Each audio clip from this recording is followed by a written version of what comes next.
What's up, vinyl lovers, and welcome back to the channel. Time to discuss some Viking metal that I just sold. Now, my Viking metal might as well be my least favorite metal subgenre of all times. Really can't relate to this subgenre, neither from a philosophical, nor from a visual, nor under the,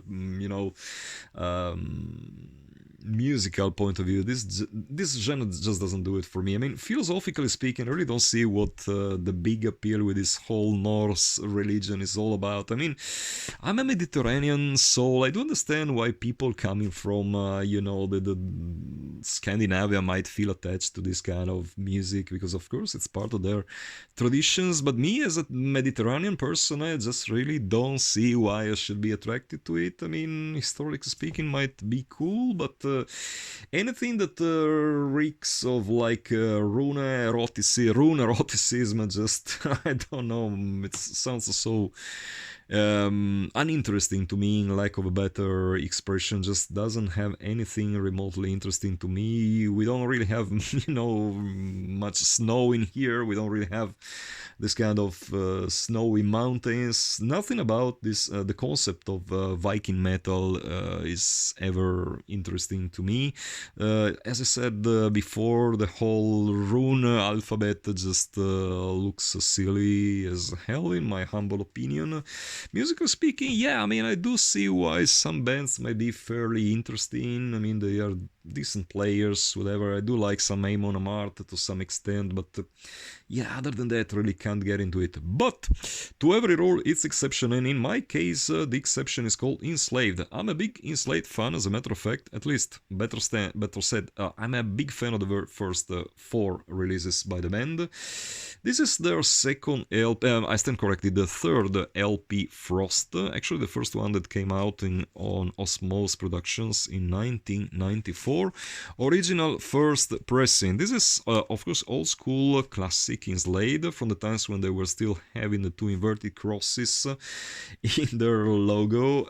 Even if I'm not necessarily the big fan, euphemism, of this genre, I gotta say this is a strong record, definitely a metal classic, including some of the band's finest moments. This is definitely what I would call a goldmine of great riffing. This is the first pressing. Now, if you remember what I saw in the previous video, there is another pressing which came along with other colored re-releases that Osmose Productions put out between 1999 6 and 1997, I stand corrected, and this was re-released on blue vinyl, but bottom line, the first pressing comes on black vinyl, and this is the first pressing. So there is a lot of wrong information going on Discogs.com these days. This whole information that the very first pressing of the album came out on blue vinyl is a mistake that should be corrected. The first pressing came out on black vinyl only, limited to 1,000 copies, and a couple of years later, Osmose Productions came up with a bunch of re-releases of some of their, at that time, most classic albums. There was, as I mentioned in the previous episode, the third Impale Nazarene album, Marduk's Opus Nocturne on green vinyl, Dark Tranquillities, the Gallery on red vinyl, the second Apsu LP on blue vinyl, and that's pretty much it, if memory serves me well. But yeah, the first pressing was released on black vinyl. I recently sold this LP. I'm about to post it tomorrow to its new owner. One great piece of vinyl that I played several times in the last 30 years. It has stayed with me for 30 years. Time to let it go.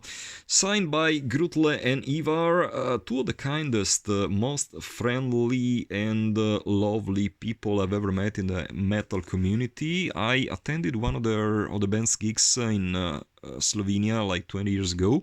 Had a chance to speak with them after the show. Absolutely lovely guys. Hats off to them.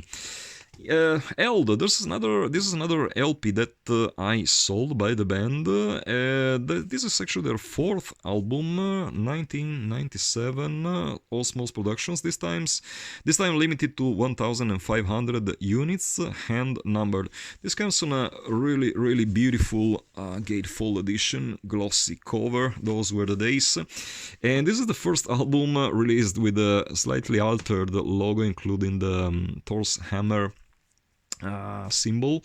I do understand why the band wanted to distance themselves from black metal, because back then when you know their first LPs came out, there were a lot of people who called them black metal, which I understand might have pissed them off, because I do see that the concept of the band is completely different, lyrically speaking, from traditional black metal.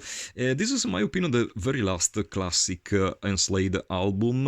Really solid release, slightly less inspired than Frost and the previous records, but definitely a solid release.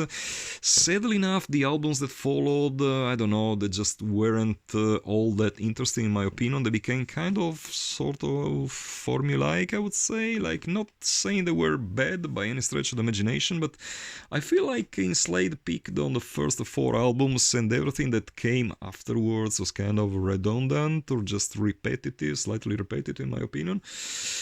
Doesn't matter, bottom line, this is still a great LP, definitely a rarity these days, at least in its very first original edition. This was once again signed by the band members, so props to the new owner for owning one of my all-time favorite Viking metal releases. Speaking of which, yeah, I failed to mention that I own only 5 Viking metal releases. 2 of them have been sold.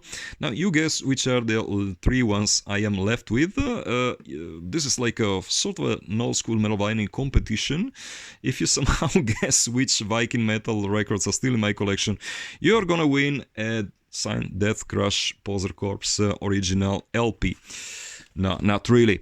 Moving on to the next LP I sold in this batch, Unanimated, In the Forest of the Dreaming Dead. Now, this is one of the greatest classics in the history of this black/death metal subgenre that was very popular back in the mid to late 90s. This band actually kind of, I would say, lost a chance in my opinion, because they were just as skilled as the big names like Dissection at the gates. Dare to say that their whole discography as a whole is probably even better quality-wise than Dissection's discography. I know this is gonna cost me like 100 of followers at least, but that's my honest opinion about it. I mean, I remember when the second album came out, Ancient God of Evil, that album really blew me out of my shoes, literally. It is still, to these days, it is one of the most powerful albums ever released in Sweden.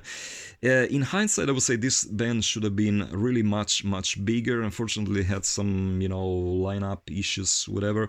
This is their first LP, came out on No Fashion Records in 1992. Can't remember, 1992, 1993, I don't remember really. And it's by far the rarest No Fashion Records release ever, next to Marduk's Dark Endless. Dark Endless is also bloody rare, but this is probably the rarest one because it was limited to actually 500 copies only, as opposed to the other No Fashion releases, which came in 1,000 units. Signed by the whole band. I had a chance to talk to the guys at the time of their reunion gig at the Partisan Metal Festival back in 2017, if memory serves me well. And I remember that the guys themselves were kind of surprised that somebody, brought the bloody original first pressing to the gig. I think that not even all the band members actually own a copy, so they were definitely impressed by it. 3 of the original band members signed it. Once again, it's an album that I really loved. It includes one of their best demo tracks, Firestorm. And in hindsight, this is definitely a band that should have been bigger. Somehow, I mean, they're still around these days. They released a bunch of excellent albums, like the very last one that came out on Century Media, if I remember correctly, was one of the best albums of the past few years. But pity they didn't make it as big as they would have deserved, because this is really some of the finest black/death metal ever released from Sweden. Last LP of this batch, Carpathian Forest, the mini LP through Chasm, Caves and Titan Woods, year of release 1995, co-production between Avantgarde Music and Damnation Distribution, which I think I already had a chance to speak about in one of the previous episodes, can't really remember. Now, Carpathian Forest had a lot of potential in this LP, in the demo tapes. Somehow that got lost in the records that followed. It really didn't live up the expectations. I would have assumed they could have become a really big thing, just as big as the, major names of Norwegian black metal. Somehow that didn't happen. I do see why. I had a chance to witness them live a few times. Gotta say, guys, they're a very hit and miss band on a live dimension. It all very much depends on what condition their singer Natte Frost, who kindly signed this LP, is in these days. You know that he has had, at least in the past, some alcohol and substance abuse problems. And I think that the last time I saw them, that was at Eindhoven Metal Fest in 2018. They were just downright miserable, played an awfully terrible show. The guy just couldn't really stand on his legs. And just, couldn't even sing. He just, came up with some delusional, shouts at the public. He started interacting with some girls. Just completely cringe moment. Not exactly the shinest time for the band. Whatever, this mini LP is probably the strongest release by the band. Includes their very best song, Carpathian Forest. And I also like the Pale Mist hovers towards the nightly shores. What a name. Definitely great songs. The other three ones are kind of like fillers, but yeah, this is a strong mini LP, no question about it.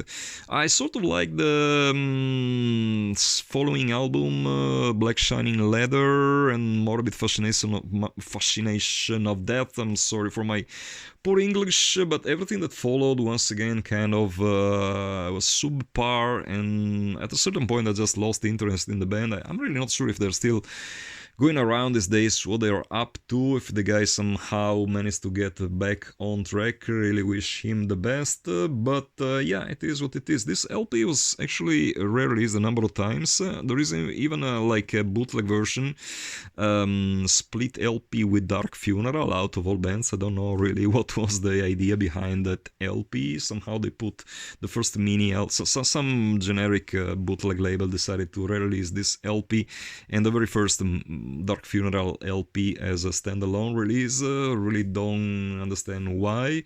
If memory serves me well, that came on blue vinyl. Feel free to correct me in the comment section. 1,000 copies, first pressing, Damnation Productions. They had Damnation actually had a fairly good amount of releases under their belt. They had the Pentacle stuff, which was really great. They released the very first Gehenna LP mini LP from Norway. Definitely a great label that was pretty popular. Had a really killer mail order back in the late 90s. I remember ordering from them pretty often. Definitely cool dudes. Not sure if they're still around. If any of you is still around and is by any chance listening to this, just hi guys. I do remember Dan from Damnation was such a nice dude.